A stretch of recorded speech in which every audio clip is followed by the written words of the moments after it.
Okay, let's try this again. See if we can get this aligned. And I think we are good. Okay, so today we're doing therapeutic communication and assessment. Let me just make sure that's aligned pretty good. It is. Vedabek chapter 4. So there are two types of relationships. Several types of relationships. Social, professional, collegial, therapeutic, which we are involved in. Let's talk about social for a bit. Hold on, this is not going to work. Let's go this way. That's better. Okay. Social, the relationship is for everybody's, meets both parties' needs. Professional or collegial, communication is used to achieve a goal beneficial to both parties. This would be your study partner. Okay. Let's see if I can get that better. There we go.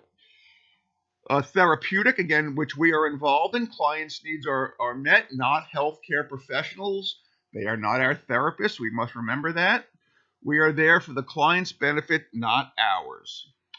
So let's talk about therapeutic relationships and alliance. Without a therapeutic alliance, we will be unable to fully help the client. The client has to realize that we are on their side. As I've said before, if you get admitted to a psychiatric unit against your will, you're usually not very happy.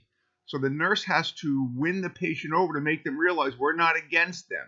Our goal is to get them mentally healthy so they can have a great life. Nurses are responsible for creating the therapeutic relationship. The patients come in, they're angry, they're anxious, they're depressed, they could be psychotic. So they're not going to reach out to us. We have to reach out to them. So we have to be assertive to establish that therapeutic relationship. The patient may be resistant to engage because of anger, like I said. The nurse's role is to diffuse the resistance by therapeutic communication techniques and use of self. We assist the client to become healthy individuals that are ultimately able to manage their own illness. And that is the goal, to get them healthy, that they can manage their own illness. Very much like a diabetic. We teach a diabetic about their blood sugar levels, how to take their levels, how to administer insulin. So the key here is that patients can learn to take care of themselves. To achieve alliance, we must be aware of our own values and beliefs and not project them onto the client. Everybody has beliefs. Everybody has a certain way to view the world. But we can't give that to the client. The client is to develop their own view of the world.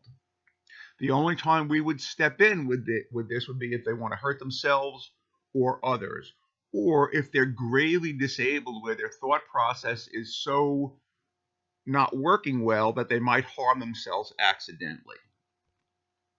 Let's talk about blocks to the therapeutic relationship here. A lack of self-awareness. As I've often told you guys, we don't want to be a bull in the china shop. We must be aware how we present ourselves, our body language, things like that. So the nurse is unable to see how others perceive him or her. Again, we must be aware. Unaware of your biases and prejudices. Unacknowledged countertransference, that we're projecting onto them the way that they represent somebody in our past, and we're reacting to them in that sense. Again, this would be a lack of self-awareness. A lack of neutrality, preconceptions, applying our values onto the patient, prejudging the patient, expecting patient to become what we think they should become. Again, the goal is to have them who they would like to become. Acting out frustration with the client, yelling, threatening. We never do that. Sympathy, again, over countertransference. We denote pity on them. Oh, I feel so bad for you. Most of us in life are going to go through some difficult times. Empathy is the word here, that we're here to help them, but to pity them makes them feel less than. Therapeutic use of self as a tool. Using self as a tool. Communication style and ability, personality, coping strategies, experiences, perceptions, and feelings. So we can use our personality as a tool. We might want to suggest, we might not want to say that, this is the way I would cope with this, but you might want to say something, well, patients in the past have coped with this way. Self-revelation. It must be used very judiciously. As a general rule, we do not self-reveal. Let's think of the therapeutic relationship as a sterile field. The more the nurse or the mental health professional speaks about themselves, the more they contaminate that sterile field. So as a general rule, I think I've told you guys, we would listen 80% of the time and talk 20% of the time. Okay. Now, if you have gone through an experience that you really feel can help this patient get treatment, you can reveal very judiciously, but realizing that there is a risk that you contaminate the sterile field. Okay. So if you have experience, if you were a cancer survivor and you're working with a patient with cancer, you might say, I went through something similar several years ago, something like that.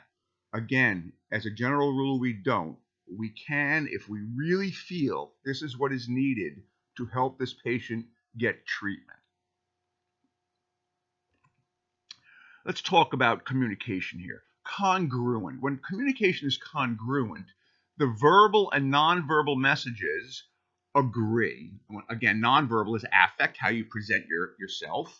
For example, nurse, how are you doing today? To the patient. Patient responds, good, as patient looks at the nurse's face.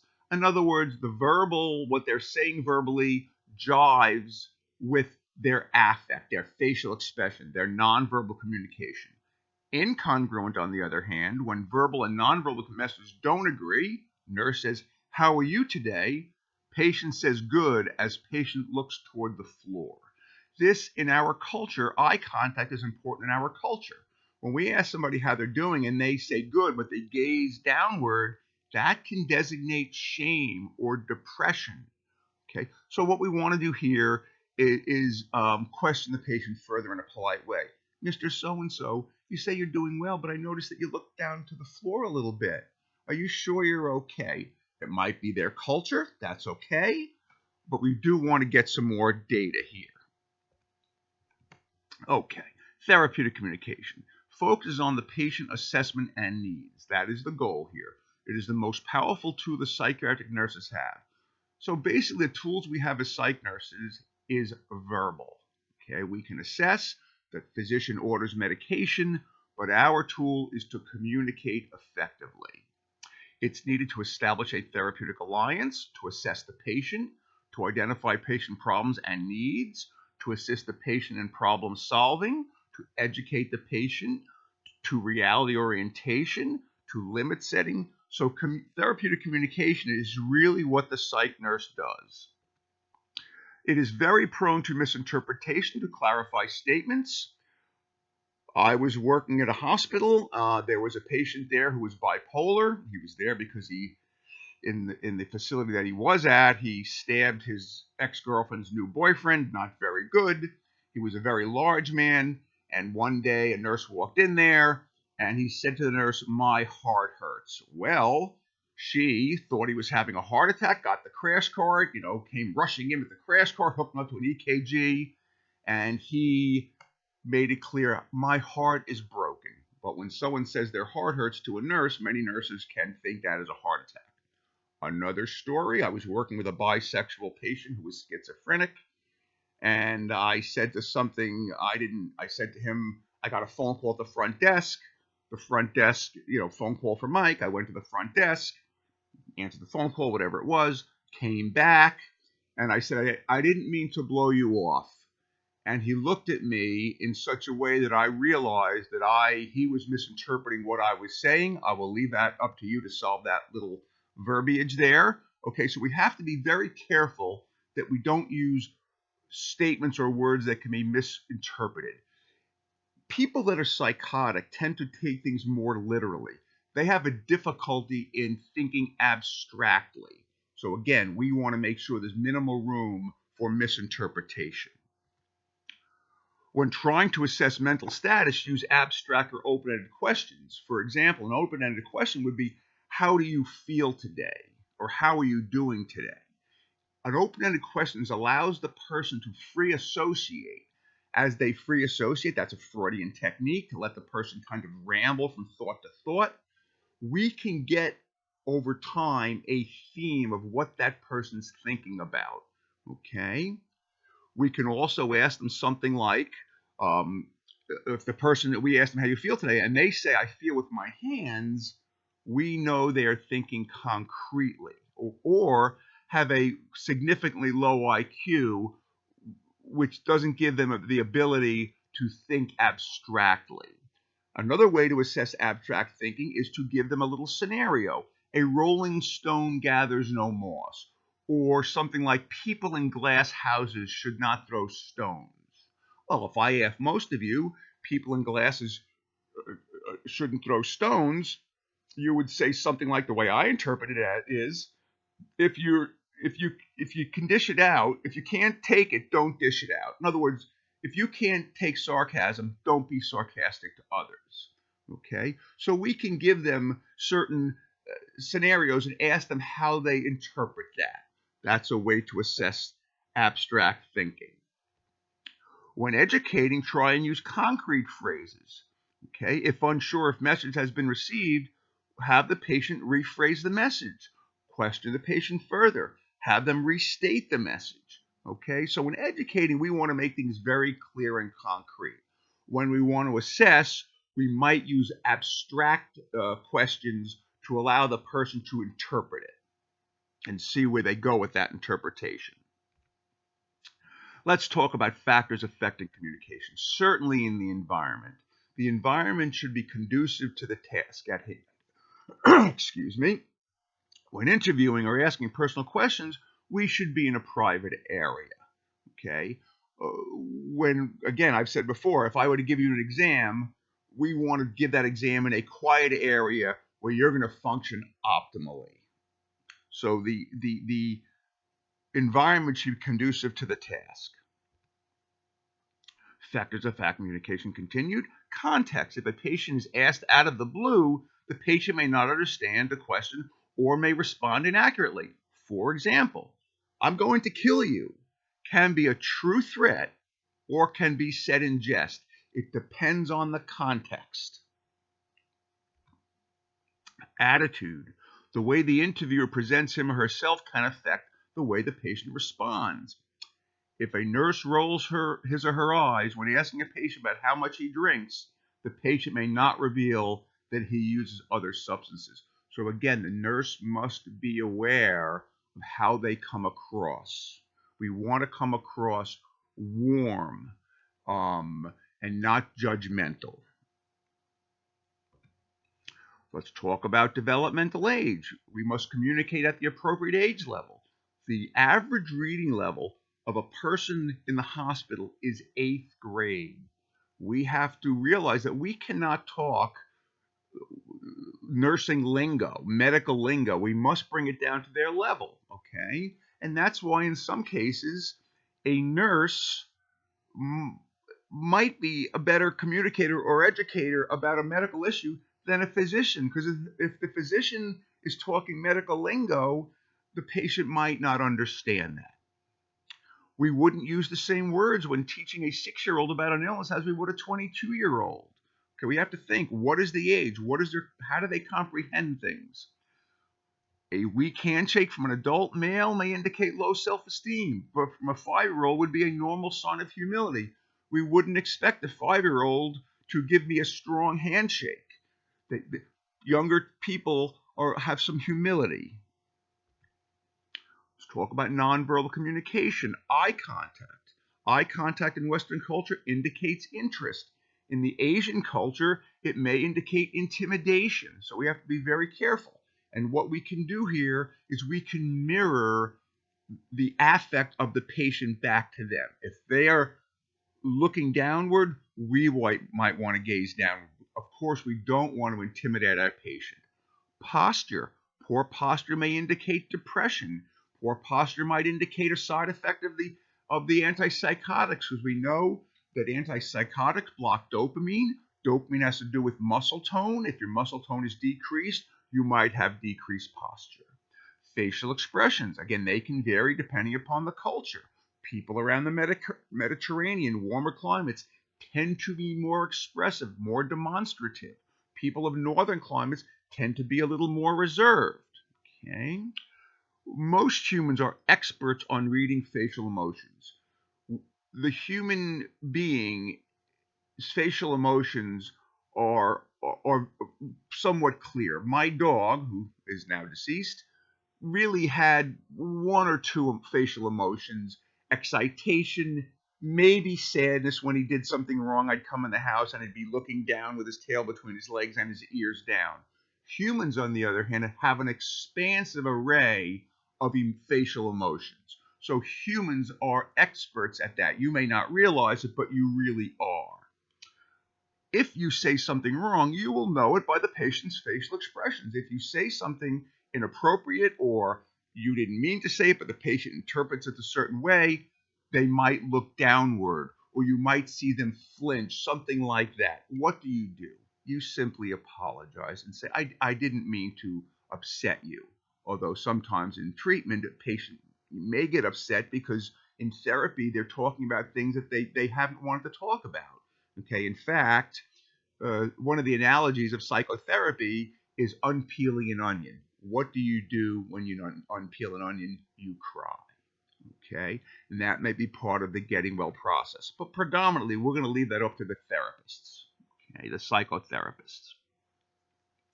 Space in Western culture, personal space or intimate space is about 18 inches.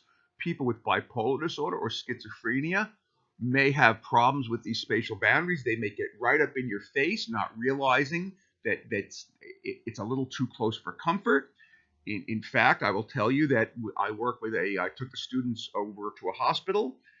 First day on the unit, we walked in the door, and this rather large patient with schizophrenia walks directly up to one of my female students within inches of her nose and simply says to her, "I'm going to marry you."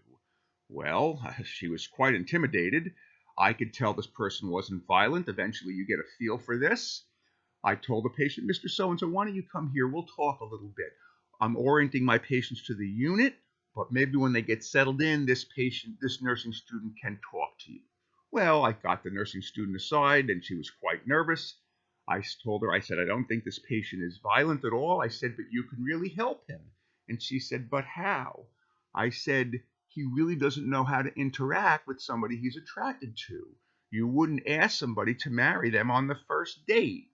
Okay. I said, "But you can help him." So later on in the shift, I got the patient, got the student, and said, "Mr. So-and-so, this student would like to talk to you, but she gets a little nervous when you're so close to her. So why don't you sit on this side of the table? My student will sit on the other side of the table, and you guys can talk." So that worked out pretty well once she calmed down. Although the first day on the psychiatric unit is certainly intimidating for any student. Let's talk about nonverbal communication. Again here, body language. Closed position, hands crossed, legs crossed may indicate defensiveness or not accepting. Open posture, facing the client, feet on the floor, legs uncrossed, leaning forward, indicates acceptance and interest. Silence. Silence may indicate depression. It may indicate trouble understanding or processing what was asked or difficulty thinking. What do? We avoid rushing the patient and giving them the answer because that can take away their dignity and make them feel like a child. We want to give the patient some time to understand the question. Again, I would give 5 seconds or so, let them process it. If they can't come up with the answer, we might want to help them understand the question again. The novice practitioner may have difficulty with silence because they feel, "Oh my God, the patient's not talking. I'm doing something wrong. What should I do?" The patient has to talk. The patient doesn't have to talk. Silence is okay. So what will happen sometimes here is the novice practitioner may say something to decrease anxiety, something like changing the subject of "How many kids do you have?" out of the blue. Okay, but so silence is okay. We don't want to have the person struggling to find a word, but a little silence is okay. Touch, again, I've said before, generally we never touch the patient. Can be used very cautiously to convey warmth. Can be easily misinterpreted as sexual or an aggressive act, especially if somebody is psychotic or bipolar. They can misinterpret that. So on the psychiatric unit, I would say it's discouraged. On a drug rehab unit, when someone leaves the unit is getting discharged, they may have a community meeting, and the staff, the patients may walk up and give the patient a hug. In terms of the times of coronavirus, of course, we want to avoid doing this. But in a rehab, when patients are getting discharged, they may hug each other. Now, if a patient goes to hug me, I don't recoil. I won't initiate this physical contact, but I won't recoil. So if a patient goes to give me a hug, I might gently give them a little hug with some distance, indicating I like you, I'm not going to reject you. But again, we would not initiate this contact. Appearance. As mental health professionals, we dress casually to avoid intimidating the patient. We don't wear white. We come in dressed professionally but casually. Why don't we wear white? Well, we do know there is a thing called white coat syndrome. In physical health care, you go to your doctor, he's wearing a white coat, and you get nervous and your blood pressure spikes. That is, a sense, intimidation. Okay? So we don't wear whites. In fact, there used to be a song, the white coats are coming to take you away. They're coming to take you away.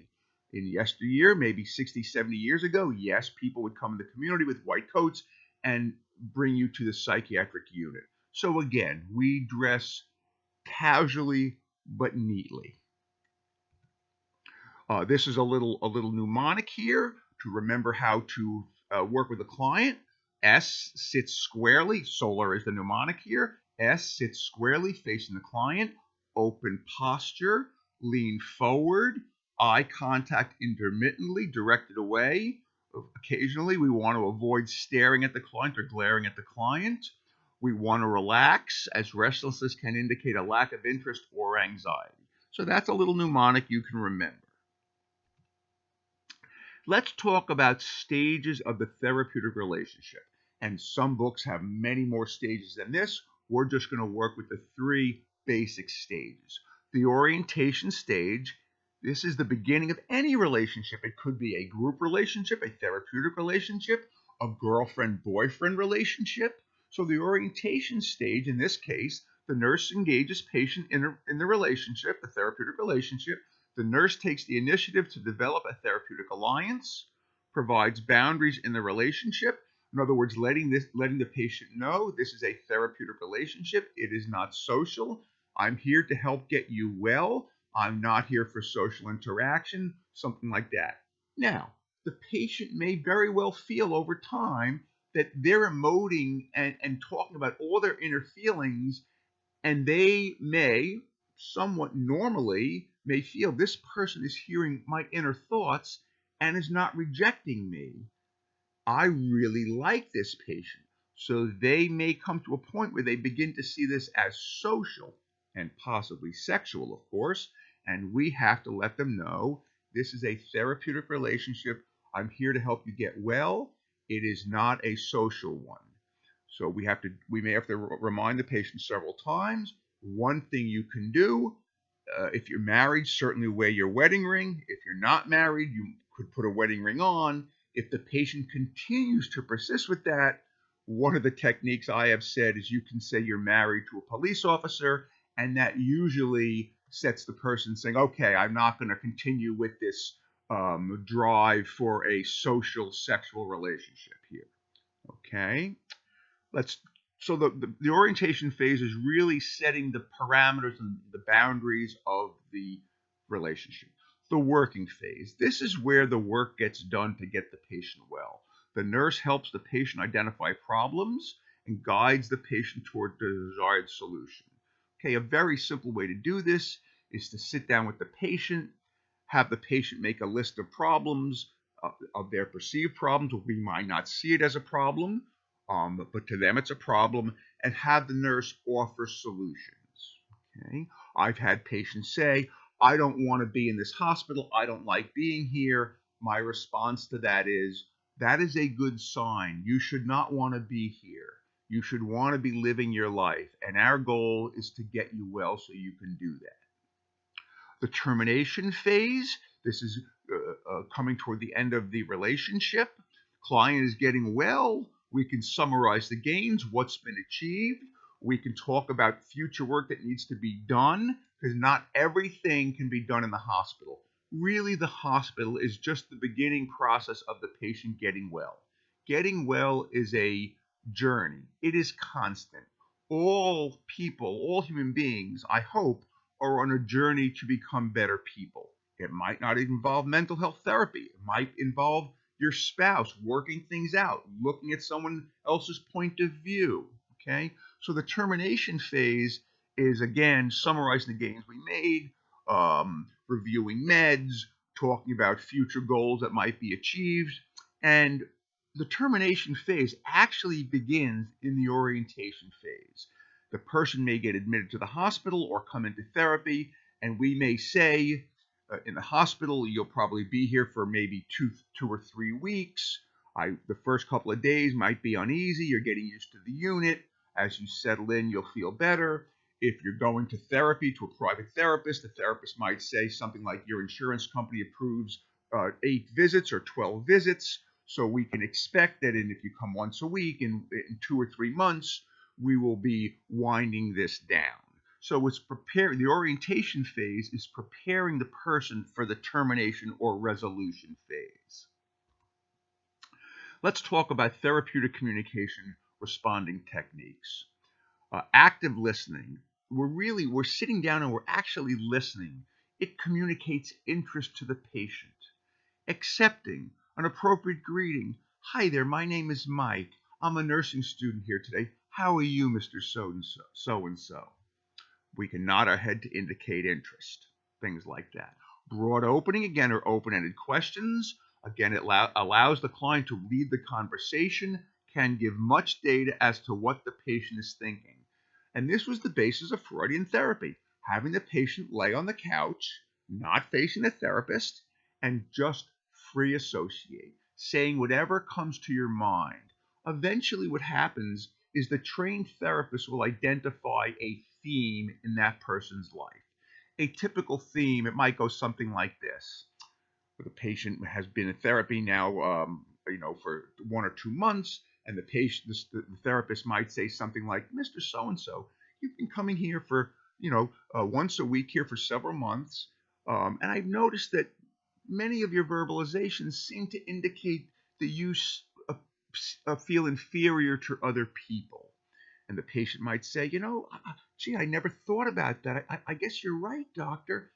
I guess I do feel a little less than other people, inferior.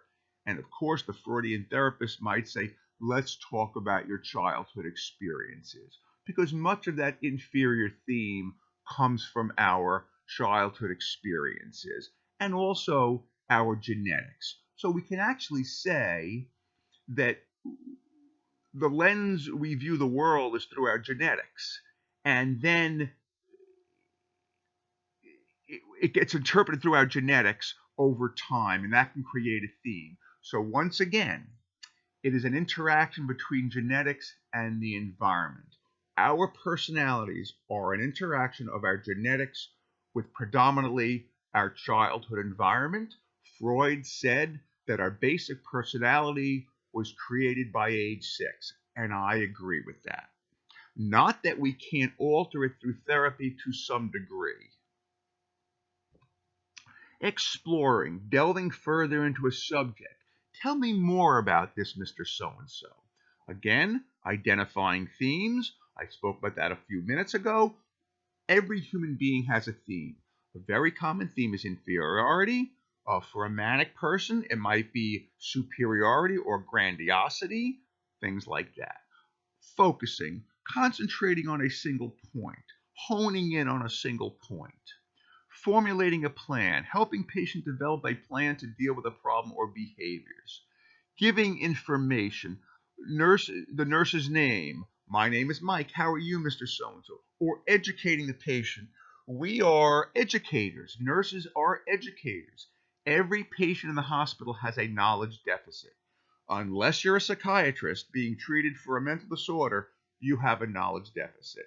And that also applies to med-surg. Patients come in. They have a broken leg. They have cancer and they're being treated. They don't know how the system works. They don't know all the treatments. Our job is to educate the patient. One of the primary nursing functions is education. Making observation. Again, Mr. So-and-so, you've talked here for a while, and it seems that you're feeling a little less than others. Yes, I am. I feel depressed, things like that. We want to present reality, offering feedback, offering what is real to the patient. Okay, we want to present reality. The patient may feel that the food is poison on the unit. Mr. So-and-so, the food is not poison. The food is very safe. No one's here to hurt you. Okay, I actually had that happen to me once, and what I did is the patient was not going to eat his food, so I picked up some of that food with a fork. He tossed the tray across the room, and I ate a little bit of it, showing to him, we are not here to trick you. We are here to help you. Let's talk about reflecting, directing patient's thoughts back to the patient. For example, if patient asked what they should do, we ask patient what they think they should do. And I know that sounds very Freudian. Patient says, what do you think I should do? And what do you think you should do? We want the patient to work through and have become who they want to become. Now, if they say, well, I think I should shoot myself, that's a different story. Then we step in. But we want to have the patient explore their options. Okay. Restating, again, repeating a main idea back to the patient to confirm the nurse understands. Something like, so Mr. So-and-so, am I hearing you clearly? This is what you're saying, and restating it. Humor can be used to help patient relax. Of course, we never laugh at the patient, but we can use humor. Sometimes things can be a little ironic on the unit. Again, we can use humor to lighten things up. You students may notice in lecture and clinical, I might do that a little bit just to lighten the atmosphere a little bit. We have to be very cautious with it because, again, a patient can misinterpret it and think that we are laughing at them. If you're in doubt about that, then I would not use humor. Seeking information, again, gathering more info to clarify what the patient's talking about. Silence, we spoke about that, allowing the client time to put thoughts into words. Summarizing, summing up what was said or accomplished. Voicing doubt, expressing uncertainty. For example, a patient might say that he's President of the United States. Our response would be, it would be unusual for America to have two presidents. So again, we're not saying the patient's wrong. We're instilling gentle doubt. Mirroring, we reflect back to the patient the affect that they are presenting to us. That is a very simple communication technique. Again, if the patient is gazing downward and not making direct eye contact a lot, that might be part of their culture, we don't want to stare and glare them down.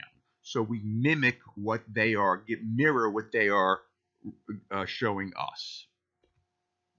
Advising. Well, non-therapeutic communication techniques. So this would hinder communication. Advising. Advising would be a personal advice. For example, if my boyfriend did that, I'd break up with him in a second. That is non-therapeutic. Let's not mistake advising with education. Education, professional advising and education would be, Mr. So-and-so, you've made it through this detox unit. That's really good that you made it through. We really advise that you go to rehab. Again, that's professional advising, not personal, what you would do if your boyfriend did something like that, whatever, but it's professional. I had students write in their care plan that they could not educate the patient to go to rehab because the student wrote, well, that's advising. I can't do that. I said, no, that's educating. Okay? Minimizing or belittling feelings. What they feel is real to them. So we never belittle or minimize what they're feeling. I think I told you a story. I was working at a hospital.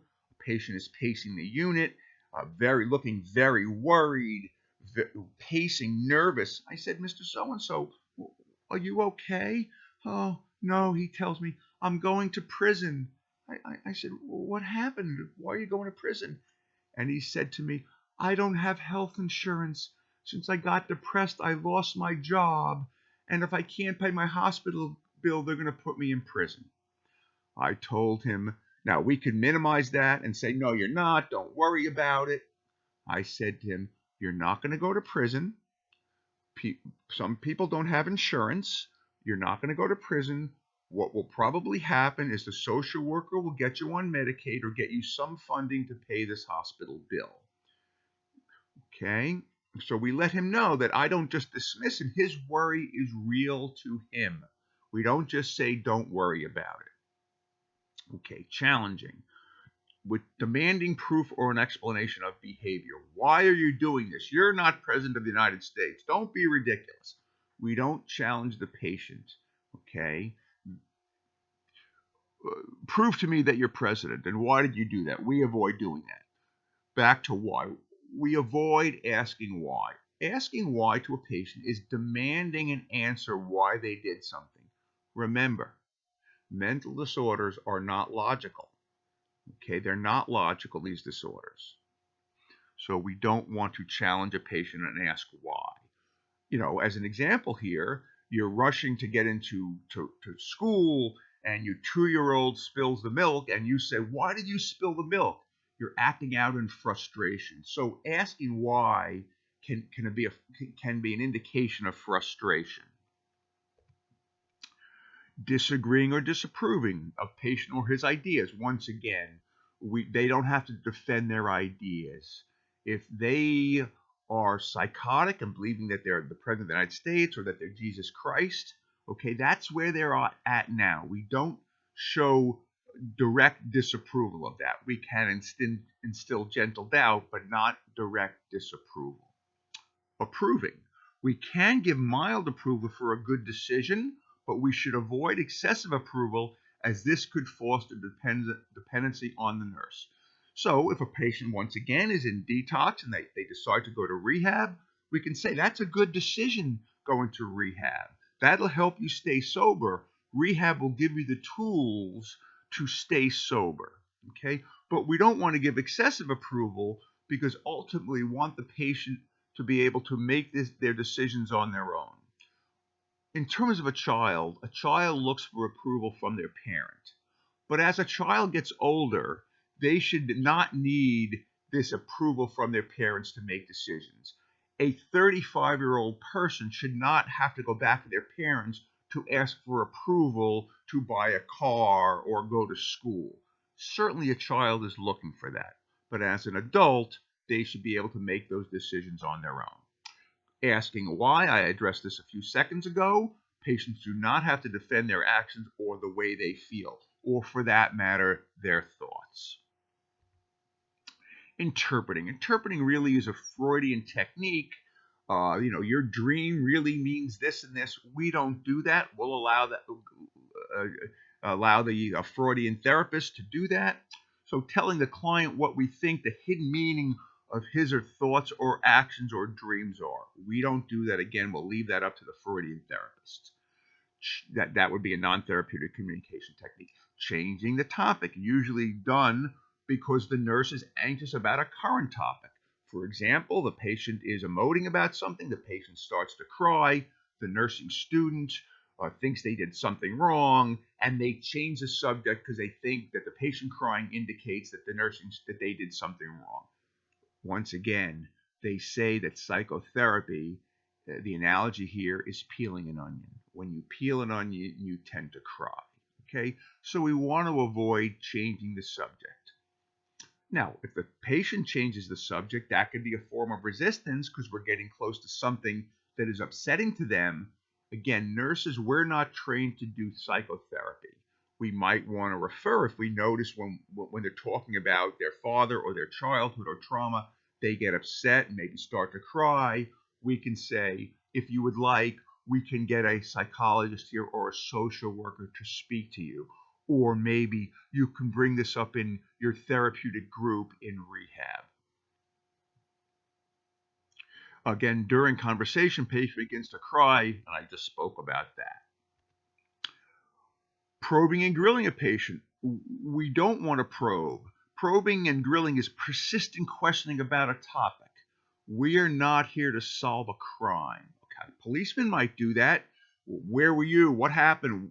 Going doing this, and where were you on the night of so-and-so? We don't do that. In fact, one student had asked me, well, what if the patient isn't telling the truth? And I said, in some sense, it doesn't matter because we're not solving a crime. If the patient tells one therapist something else and the nurse something else and the other nurse something else, that can indicate that they're not thinking clearly, they have a bad memory, maybe they're trying to make themselves seem greater than they really are. So we're not here to solve a crime. If they are lying, it's part of their illness, and maybe we should try to figure out what makes them want to lie. Again, a sense of inferiority. They want to sound greater than they really are, something like that. Rejecting, showing contempt for the client or his ideas. We don't reject the client. Their ideas are real to them. Intrapersonal communication. This is the self-talk we all have. We have a voice in our head that we talk. And I don't mean hearing voices. When somebody hears voices, they literally hear them through their ears, okay?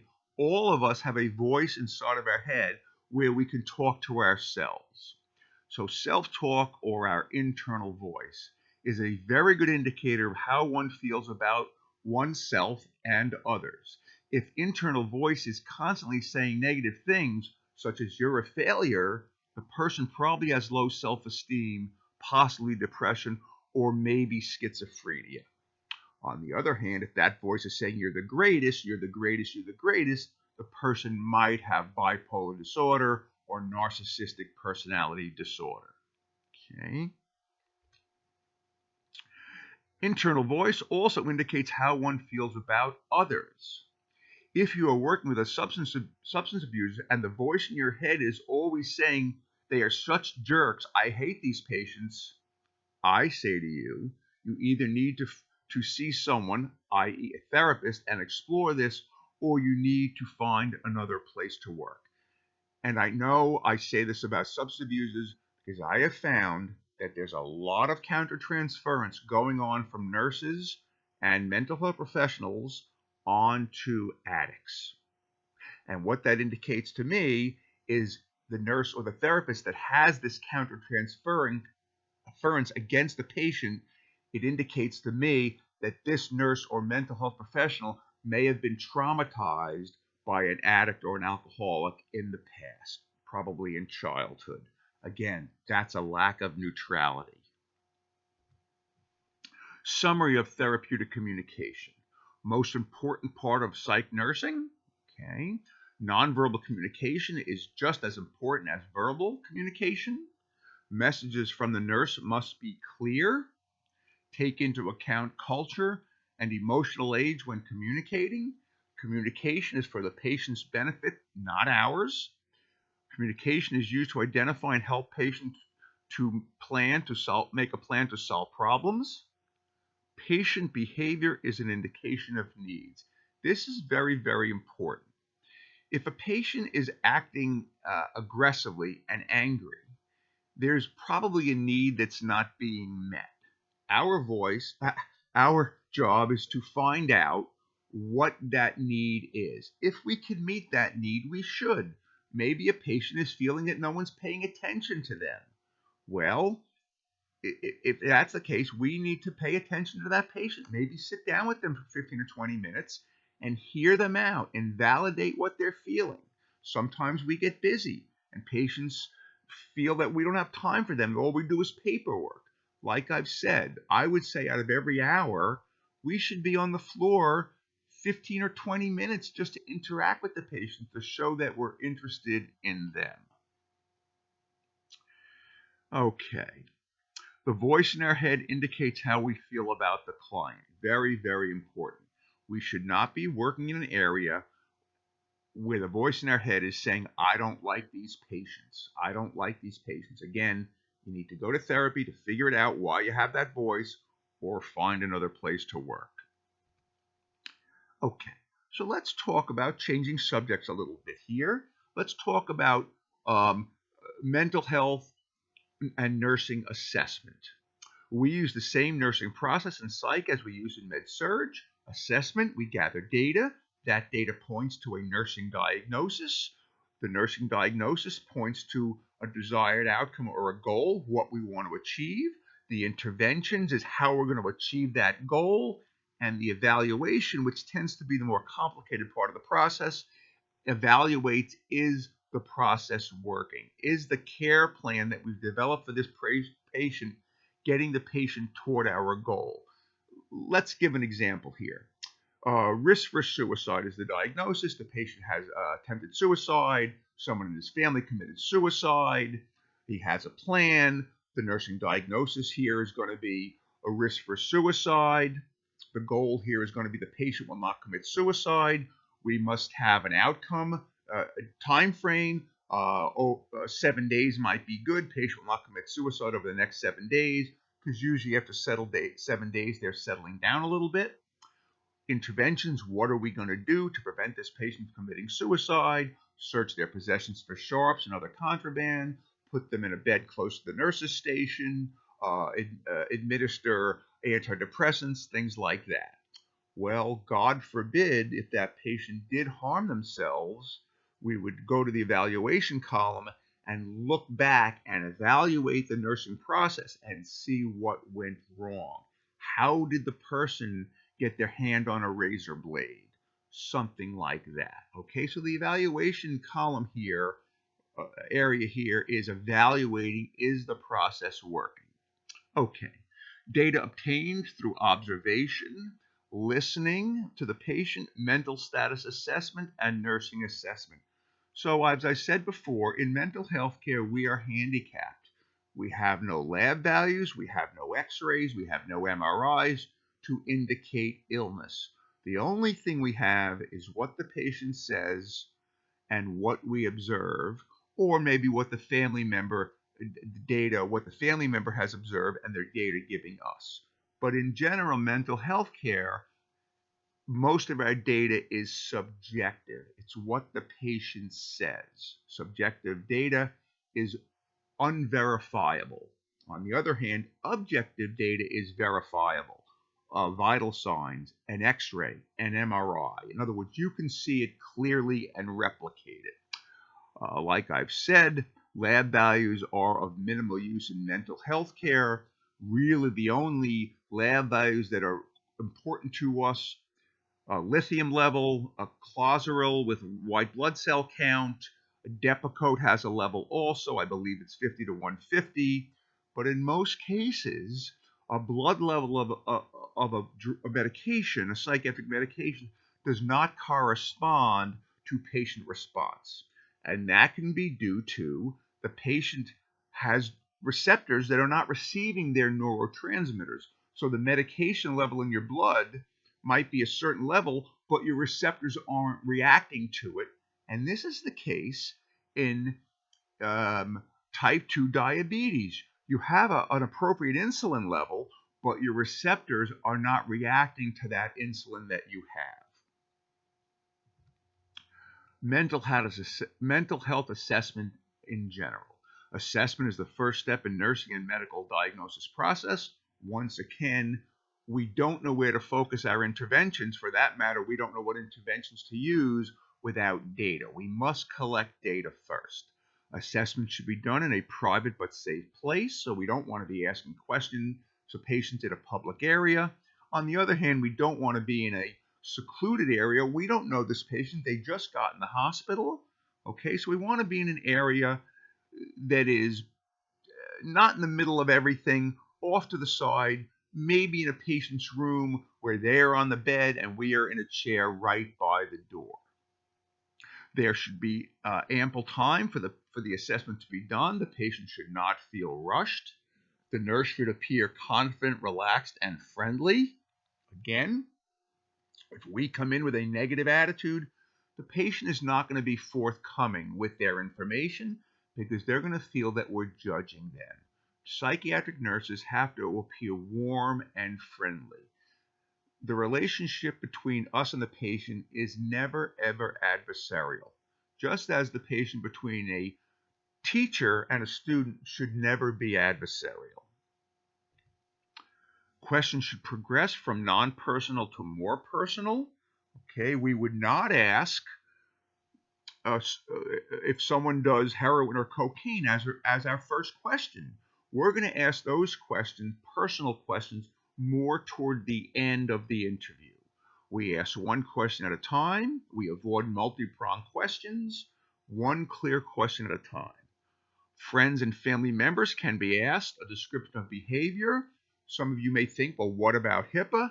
HIPAA only goes in one direction. The direction it goes means that we as mental health professionals cannot reveal information about the patient unless the patient's signed a consent regarding the individual that allows us to talk to that person. For example, a husband might get admitted for depression and he signs a consent that you may talk to my wife about my condition. Okay. On the other hand, the wife can give us information about the husband. And that's very important because if someone is psychotic or demented, they're not going to be, may not be very accurate. So we may have to ask the loved one or someone who's close to this patient the course of this illness. So again, HIPAA prevents us revealing information about the patient, but does not prevent the patient, people around the patient from giving us data about the patient. Family and friends should never be told patient's diagnosis without written permission, and that's called a consent. And again, the fines for HIPAA can be very, very serious. We really can't have healthcare, mental health care, without confidentiality. Nobody is going to reveal their personal inner thoughts to another person if they think that person is going to blabber that all around society, especially with the internet. And that was the impetus for HIPAA back in 2000. HIPAA started in 1996 or 97. Its final rollout was in 03 or 04. And basically, the part we're concerned about is that we never reveal confidential information about a patient. We begin with open-ended questions. Again, I've spoken about this. It gives us more overall data as to where the patient is psychiatrically. We progress to more directive questions if patient is unable to understand the open-ended question we ask them, or if specific data is needed. Specific data meaning birthday, name, address. This is just demographic data that we need. So a specific question would be appropriate here. Mental status assessment. This is done generally by the psychiatrist or the psychiatric nurse practitioner. The first part of this is general appearance and behavior. How does the patient appear? Are they dressed appropriately? What is their behavior? So we address dress, grooming, speech pattern, motor activity, reaction to the interviewer. Okay. Dressed and groomed appropriately for current situation. If somebody came into the hospital dressed in a bikini, that would seem somewhat inappropriate. It might be appropriate for the beach on spring break, but probably not in an ER. Okay. What is their speech pattern, their rate? Are they speaking quickly? What is the rhythm of their speech? Is their speech appropriate for their age? If someone is 35 years old but is speaking gibberish that might be more like a 2-year-old, that would be inappropriate. Are they their motor activity? Are they restless? Do they appear anxious? What is the reaction to the interviewer? Are they hostile? Are they suspicious of us? Are they freely engaging in communication? A note might look something like this. 36-year-old single white male, disheveled and odoriferous. I like that word, odoriferous. It's so descriptive. Their speech is rapid and tangential. They appear restless in the chair. They are aloof and minimally engaging with the interview. So when you read this note, you get a general flavor of the patient. We don't need to write down every single word the patient says. A note should give the reader a flavor of where that patient is psychiatrically. Okay, mood and affect. Is their mood appropriate for the situation? Most patients on a psychiatric unit are somewhat sad. The exception to that rule is the person who's in a manic phase, that they are excited, they're engaging, life is great. In fact, probably the only happy person that we'll see on the psychiatric unit might be the person in bipolar manic phase. Adjectives to describe mood could be depressed, anxious, euphoric, irritable, angry, expansive, labile, meaning they can go from crying to laughter very quickly. I think of labile, labia, lips on the edge. Okay. Affect really is their emotional responsiveness. Adjectives to describe affect, I think we spoke about this a little bit previously in the schizophrenia lecture, can be described as constricted. This means that they neither show a lot of joy nor a lot of sorrow. Constricted range of affect. It could be blunted, where they're not showing much joy. For example, Mr. So-and-so, how are you feeling? He might respond, okay, without much emotion, blunted. A flat, on the other hand, Mr. So-and-so, how are you feeling? And it takes him several seconds to respond, and he says, not very good. Also, it could be incongruent, that their affect does not correspond to the words that they're saying. We went over this, I think, yesterday. Again, a note might look something like patient mood appears anxious and perplexed, meaning they're not understanding their environment. Affect appears constricted. We assess perceptual disturbances, hallucinations. Again, we went over this a little bit during the schizophrenia lecture. Hallucinations could be any of your five senses making up something that is completely not there. Auditory, tactile, olfactory, which is smell, visual, and the one I left out here is gustatory. That would be taste. So a hallucination is one of your five senses making something up that is clearly not based in reality. An illusion, on the other hand, is a misinterpretation of something that is there. I believe in your Vedabek book, the example they give is a power cord on the ground, and a patient thinks that that power cord is a snake. Let's talk about a common illusion that people have. You're driving down the road in the summer, the road is hot, and you look ahead and you see what looks like water. Wavy, gravy reflections on the surface of the road way ahead of you. That's a mirage. And what that is really the surface of the road getting heated up by the sun. The air gets heated up, the air expands. Heated air is less dense than colder air, so the refraction of the sun's rays through this warmed air make it look distorted, a little like reflection of water. Okay, that's an illusion. Depersonalization, again, we've spoken about this, detachment from oneself. Derealization, detachment from the environment. We've spoken about this previously. A note here might say, look something like this, patient talking to himself out loud, stating, you're not going to get me. We would write, a patient appears to be responding to internal stimuli. So something going on in this patient's brain is making them think that someone's out to get them when nothing in the environment is indicating that. Thought process and content. Basically, how and what is patient thinking about? In other words, how do they think and what are they thinking about? Is the patient delusional? A delusion is a fixed false belief.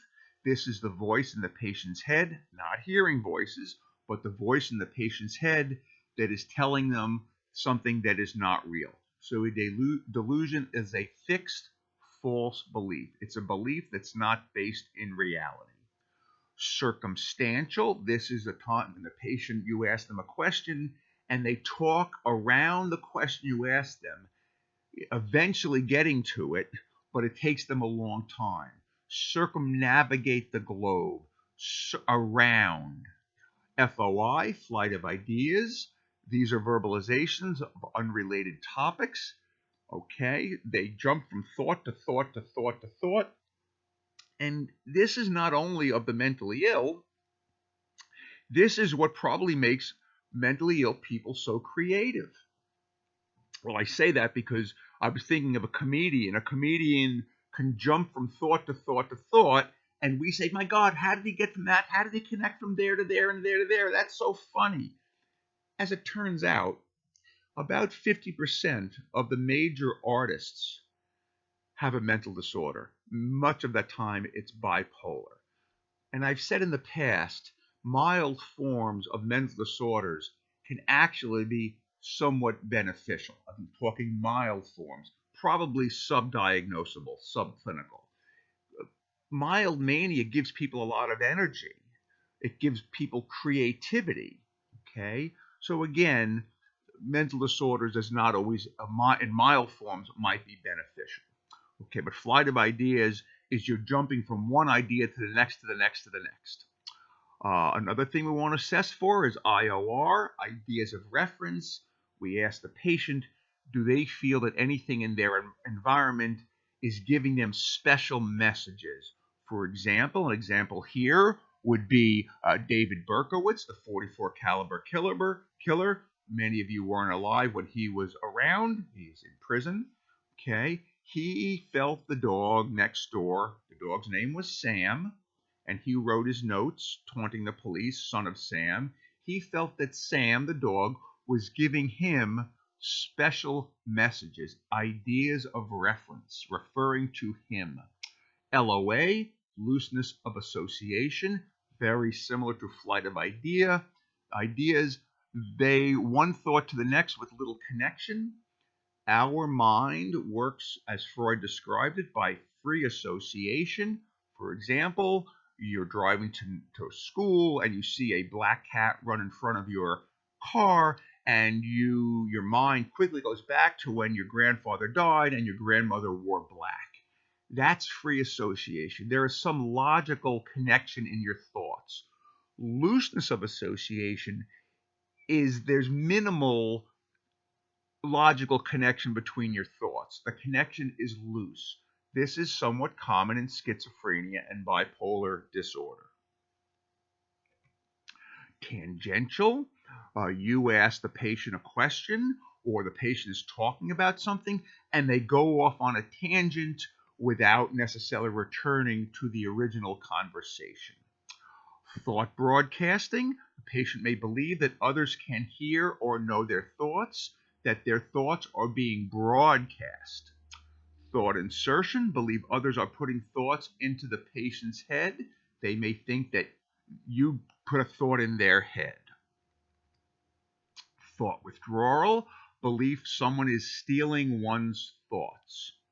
A word salad, a concoction of unrelated words. Okay, blue table book. Very little connection there. Okay, a word salad. Neologisms, I think I spoke about this. Neo means new, logisms means word. Sometimes they can make up words that have no meaning to us. I told you the story about a patient when I worked in a hospital. He used to walk around saying bougie, bougie, bougie, bougie, and we thought it was a made-up word. We would say, okay, John, bougie, bougie. Okay, John. Well, several years ago, about maybe 8 or 9 years ago, teaching the students on the Ammerman campus, I gave this example, and one of the students raised their hand and said, I know what bougie, bougie means. And I said, you really can't, because bougie, bougie is a made-up word. She goes, no, I am Polish, and it means give me a kiss. I could not believe what she was telling me. It is true that bougie bougie in Polish means give me a kiss. So I quickly called up the psychiatrist, who is the psychiatrist on the unit. I'm somewhat friendly with her. I called her up and said, Dr. So-and-so, we have solved John's language, his made-up words, his neologisms. She goes, I said, bougie, bougie. She says, Mike, it's a made up word. It means nothing. I said, no, it doesn't. It means give me a kiss. She could not believe it. She was saying, I can't believe it. All this guy wanted was a kiss for the last 30 years. Okay. Clang associations. These are rhythmic words put together in a sort of a rhyme. Blue, glue, banana, who. Something like that. The person puts these rhyming words together. A note might look something like this. Patient appears to be delusional. States people can read my mind. They are stealing my thoughts. So once again, we don't have to describe every word the patient says. A note, a note should be giving the reader a flavor of where that patient is psychiatrically. All right. Sensorium and cognition. This really is assessing alertness, memory, and level of consciousness. Alert, are they aware of their surroundings? Do they know where they are? Do they know who they are? Orientation, is person aware of name, place, and date?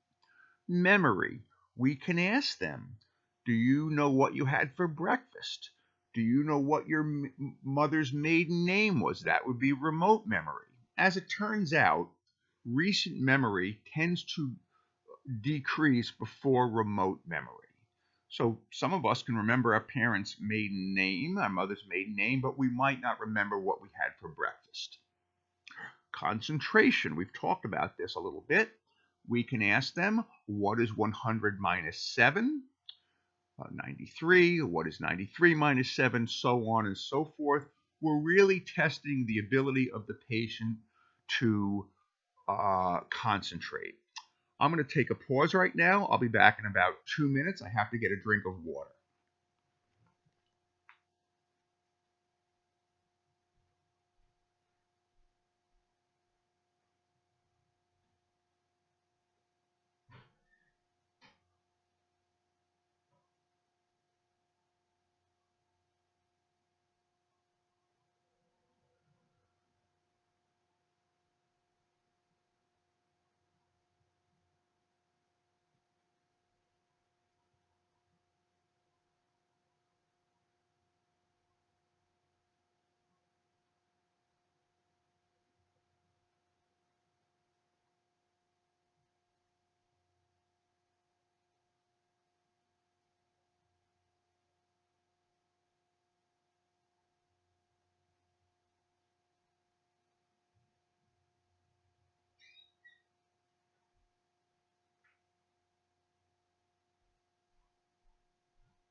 Okay, I am back.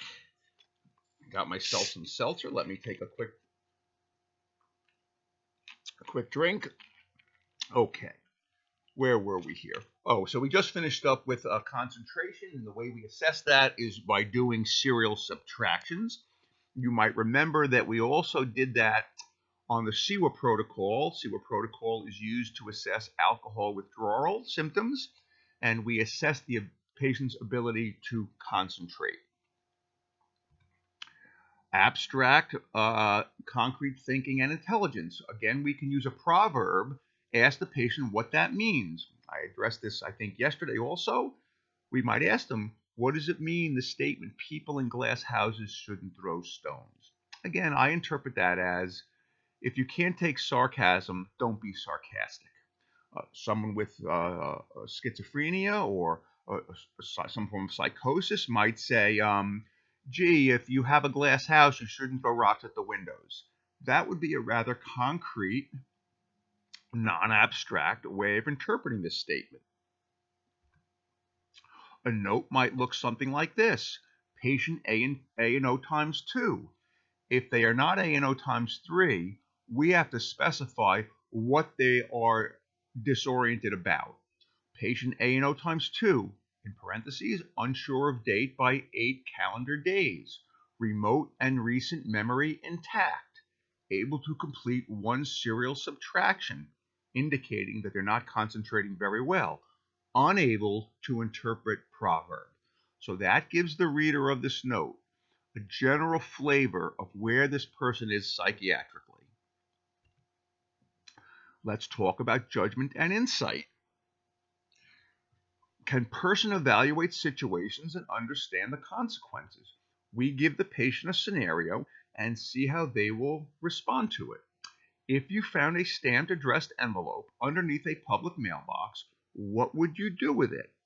Again, most of us would pick it up and put it in the public mailbox.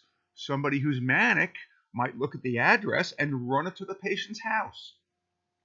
Someone who has an antisocial personality disorder might open it up to see if there's money in the envelope. Patient with poor judgment and insight would hand deliver self-addressed envelope to rightful owner. Patient believes that that would be the best way to get it. So this would probably be someone who was in a manic phase. We also assess impulse control. What is impulse control? If patient understands the consequences, do they still act? So an impulse control disorder might be something like you steal something from a store, you know it's wrong, but you just can't help yourself from doing it. Well, impulse control disorder is also part of ADD and ADHD predominantly, where the child, for example, blurts out in class and just can't control themselves in class. That's an impulse control disorder. Reliability. In the eyes of the interviewer, is patient reliable? Again, if someone is psychotic or with dementia, they're probably not going to be very reliable. Okay? Suicidality. Very important to assess. In fact, this is probably the most important part of the whole psychiatric assessment. Does patient have suicidal ideation? Again, I apologize for my spelling. If they do have thoughts of suicide, the next question we ask is, do they have a plan? The more elaborate the plan, the more they've thought about it, the higher risk they are. Safety, overall safety, ambulation, driving. Can they navigate their environment without getting harmed? Okay, I spoke briefly about this the other day. Let's talk about the multi-axial assessment. This used to be included in the DSM. I'm not sure why they took it out in the DSM-5, but we'll still address it. Axis 1. These are classic psychiatric disorders such as depression, bipolar, schizophrenia, anxiety, drug addiction. Axis 2. These are personality disorders, which we went over, I believe, yesterday. Mental retardation. A characteristic of Axis 2 is they do not respond to medication very well. Axis 3.